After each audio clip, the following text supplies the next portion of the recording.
এ যুবক মন দিয়ে শোনো, মুখ ফাটিয়ে আব্বাস সিদ্দিক চিল্লাতে এসেছে, টাকার জন্য নয় গো, টাকার জন্য নয়, বুঝাতে চেয়েছি বুঝিল ভালোবাসি বলে, কেননা নিঃশ্বাসের কোনো বিশ্বাস নাই, আজ আছি কাল থাকবো না, আজ আছো কাল থাকবে না, এত জুলুম অত্যাচার কার উপরে করতে লেগেছে,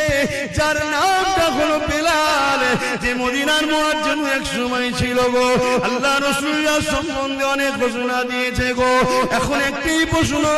বেলাল কি অন্যায় করেছে গো?